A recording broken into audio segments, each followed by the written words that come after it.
ciência, religião, filosofia e arte. Os 4 pilares do conhecimento humano que, no meio do caminho, foram fragmentados, separados e colocados cada um em um lugar diferente. Mas a gente tem caminhos e precisa unificá-los para então poder compreender o universo do jeito que ele é. E como que a gente faz isso? É possível? Já está acessível?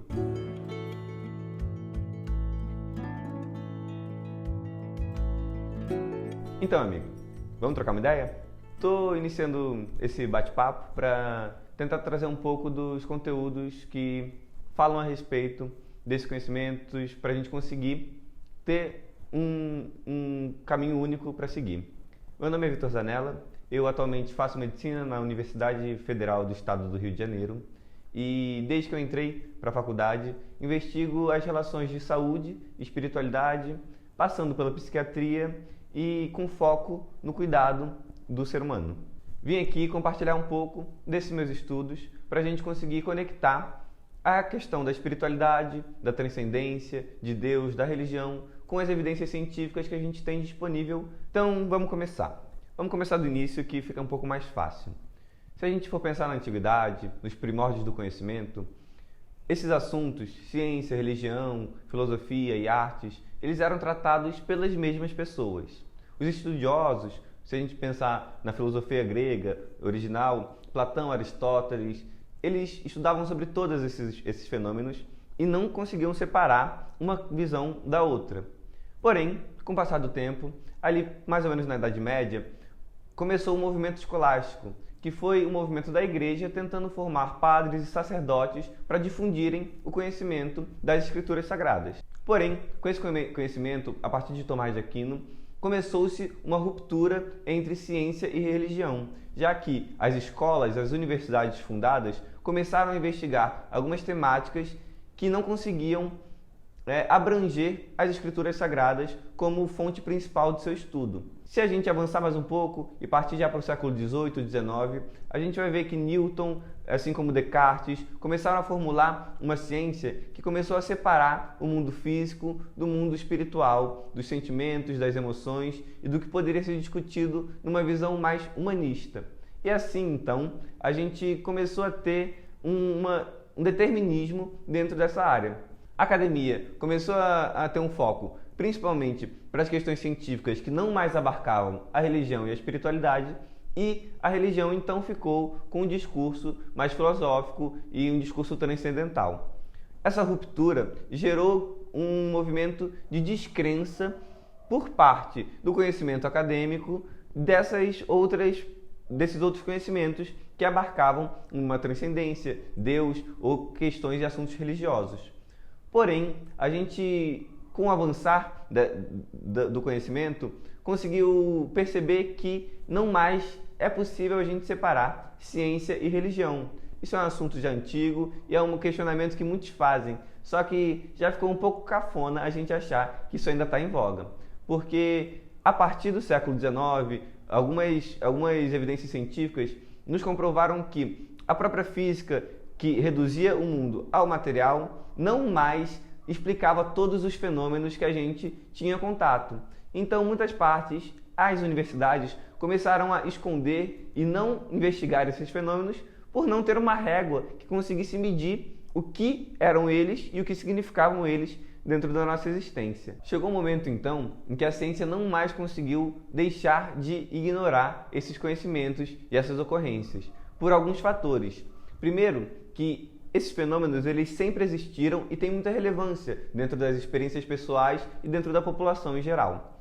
Segundo que os próprios investigadores, se a gente pensar nos grandes nomes da ciência, em sua maioria não eram ateus e apenas não conseguiam comprovar a existência de suas crenças, a existência de Deus ou dessa transcendência por faltas de medidas. Mas muitos deles deixaram escritos que todas as explicações que eles tinham, às vezes só mostravam que existia algo por trás, assim como o próprio Einstein, que dizia que, a partir de toda a teoria formulada, só teria uma explicação para a criação daquilo se tivesse algum ser por trás jogando seus dados. E terceiro que as réguas que a ciência desenvolveu começaram a mensurar um pouco mais dessas realidades que antes eram ignoradas. E a gente não pode tratar de ciência se a gente ignora parte da realidade.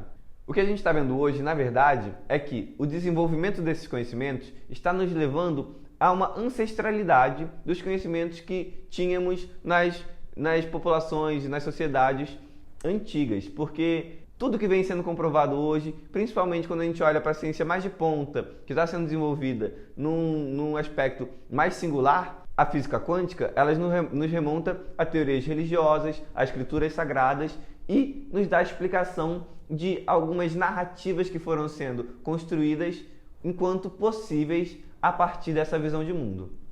E o que a gente consegue entender de tudo isso?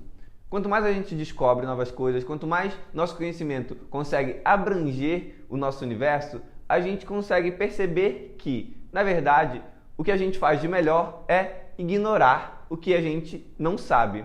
E assim como já dizia Platão, que sempre esteve certo, sabemos que não sabemos de nada. O avançar dessas pesquisas nos mostra que a gente precisa diminuir um pouco os passos que estamos dando para olhar para trás e aprender com o conhecimento que está disponível durante toda a história da nossa humanidade. E esse é parte do objetivo desse nosso bate-papo. Tentar trazer, com bases científicas, conhecimentos consolidados, uma visão que conecte a espiritualidade, a transcendência, as religiões e tornar a aplicabilidade dessa filosofia algo prático no nosso dia a dia, para a gente atingir estados de saúde que nos realizem e fazer com que a gente seja e faça parte da mudança que queremos ver no mundo. Podemos assim, com consciência, descobrir novas formas de gerar saúde e assim movimentarmos rumo à revolução de consciência que estamos necessitando nesse momento do mundo. E se você quiser fazer parte disso, te convido a acompanhar essa troca, dar suas opiniões e falar um pouco mais sobre o que você quer ver abordado aqui no canal. Inicialmente, vamos abordar alguns conceitos básicos que relacionam saúde e espiritualidade, que já estão muito difundidos dentro dos campos de pesquisa, para que a gente possa, a partir daí, levar isso para a nossa vivência cotidiana. E então conseguir, a partir das nossas próprias indagações filosóficas, achar dentro de nós algumas respostas que, por vezes, encontram também boas referências do lado de fora. E já vou dar uma palhinha de alguns temas que a gente vai falar por aqui. Além de relações diretas de saúde, espiritualidade, formas de aplicar isso dentro da prática clínica, como que isso é abordado hoje em dia nas profissões de saúde, a gente vai falar também sobre morte, sobre consciência, sobre mente, sobre cérebro, como se relacionam. A gente vai falar sobre substâncias enteógenas, psicodélicas, como que elas também nos dão uma luz à consciência e estão revolucionando a forma da gente entender o mundo, experiências espirituais, místicas, religiosas ou experiências de estados anômalos de consciência e tentar trazer sempre uma visão séria e com embasamento científico a respeito do transcendente e da visão individual que cada um tiver de Deus, da religião, para que a gente arquitete tudo isso dentro de um conhecimento único. E então, para que esses pilares, ciência, religião, arte e filosofia, sustentem uma mesa que vai dispor a todos um lindo banquete para a gente saciar nossas indagações e vontades de conhecer quem somos, para onde vamos e por que estamos aqui. E só para finalizar, se inscreve no canal, dá uma curtida no vídeo, comenta aí o que você achou do conteúdo e quais dúvidas você quer ver aqui para a gente estar desenvolvendo uma troca bem sincera.